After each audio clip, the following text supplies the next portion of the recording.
खेल्छन्। अनि यस्तो सुनको ढोकामा बस्छु, चाँदीको ढोकामा बस्छु, अनि कुन ढोकाबाट निस्किन्छ भन्दा म चाँदीको ढोकाबाट निस्किन्छु।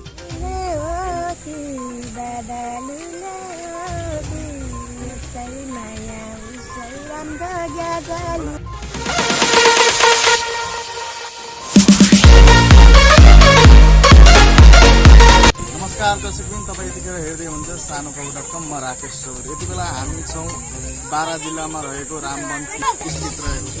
आज चाहिँ विशेष गरी बस्नेत परिवारको कुल पूजा हुँदैछ रामवन भन्ने ठाउँमा। रामवनको गुम्बा साइडमा नै यो मन्दिर छ। मन्दिरको नाम खप्तडी बस्नेत कुल पूजा मन्दिर रहेको छ। यो विशेष गरी चाहिँ 3 वर्षमा मनाइन्छ। आज सोध्नेछौँ, आज भित्र गएर चाहिँ यो मन्दिरको विषयमा, यो कुलको पूजाको विषयमा, यो सामूहिक रूपमा चाहिँ बस्नेत परिवार मिलेर चाहिँ यो कुल पूजा चाहिँ कसरी गरिरहेका छन् त्यसको बारेमा बुझ्नेछौँ। दर्शकबिन, तपाईँ यतिखेर हेर्दै हुनुहुन्छ सानो खबर.com। यतिखेर हामी जितपुर सिमरापुर महानगरपालिकाको रामवन भन्ने ठाउँमा आएका छौँ। आज खप्तडी बस्नेत कुल मन्दिरमा हामी छौँ। यो तपाईँ दृश्य हेर्दै हुनुहुन्छ। आज बस्नेतहरूको चाहिँ कुल पूजा 3 वर्ष पश्चात यो मनाइने पूजा, यो मनाइने मेला आज सुरुवात हुँदैछ। आज बिहानैबाट आफ्ना आफन्तहरू, बस्नेत परिवारहरू विशेष गरी यहाँ मन्दिरमा आउनुभएको छ। दर्शकबिन,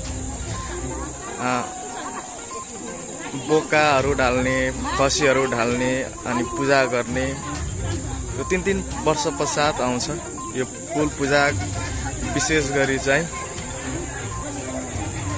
बस्नेत परिवारले आफ्नो मनोकामना पूर्ण गर्नको लागि यो मनाइने पर्व हो। खप्तडी बस्नेत कुल मन्दिरमा चाहिँ आज बस्नेत परिवारले आफ्ना पूजा गरिरहेका छन्। दर्शकबिन, यो तपाईँ दृश्यमा हेर्दै हुनुहुन्छ मन्दिर।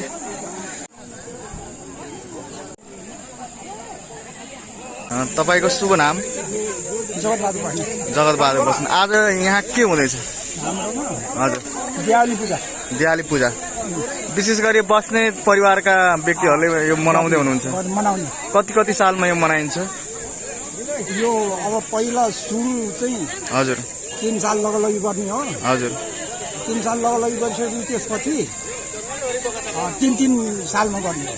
विशेष गरी यो पूजाले चाहिँ के लाभ पाइन्छ यो पूजा गरिदा? हाम्रो यो कुल पूजा भनेको हजुर घरको देउताको कुनै नाम होला? कुन भगवानको नाम? खप्पर मस्त।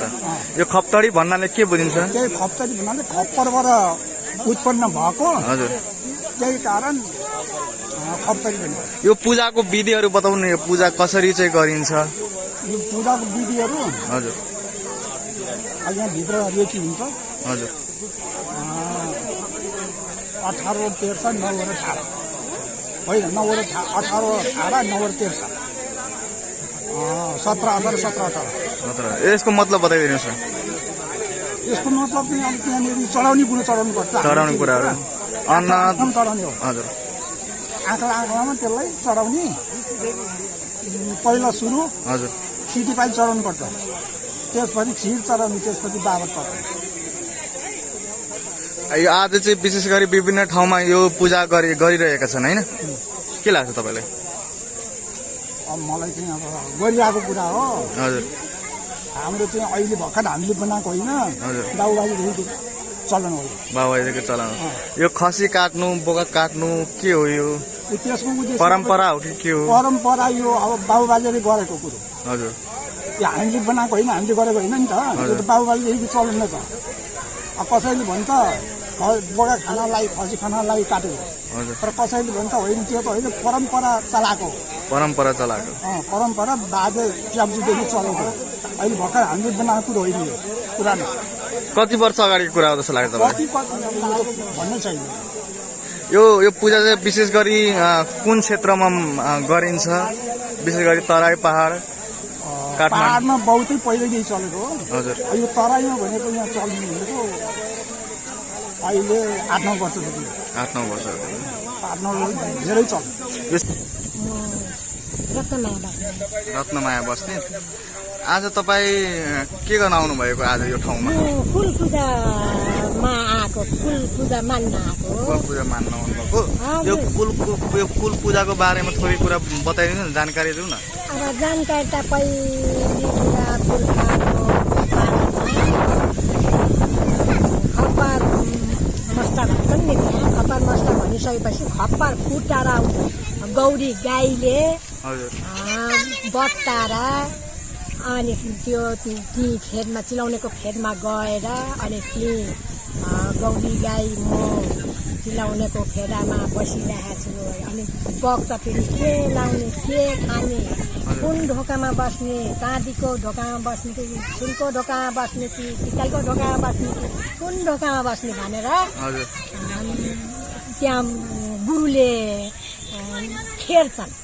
अनि यस्तो सुनको ढोकामा बस्छु, चाँदीको ढोकामा बस्छु, अनि कुन ढोकाबाट निस्किन्छ भन्दा म चाँदीको ढोकाबाट निस्किन्छु।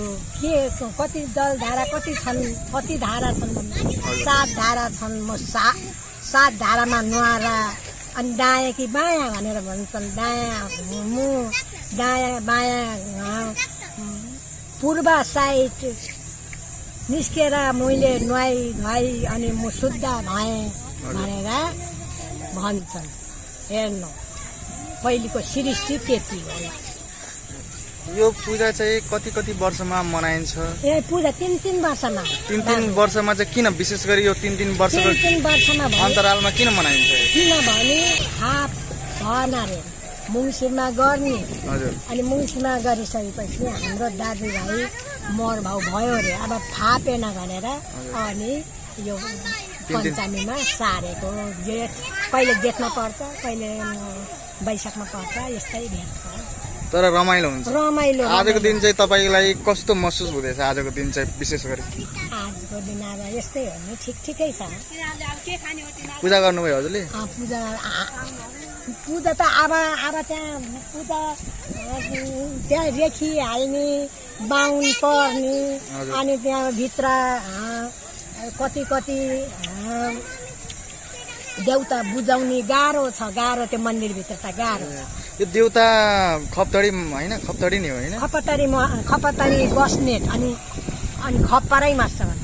खप्तर मस्त। विशेष गरी यो पूजा चाहिँ पहाडतिर पनि मनाइन्छ मैले सुनेको। हामी पहाडको दोलखाबाट आएको त।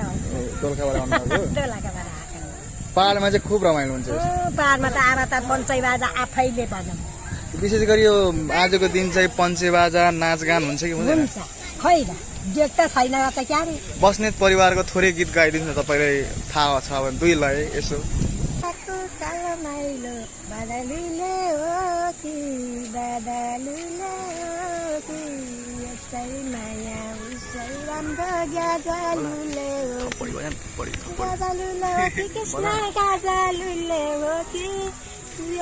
माया उसै राम्रो गजलुले हो कि कृष्ण गजलुले हो कि। वाउ, कति राम्रो गीत गाउनुभयो तपाईँले।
Thank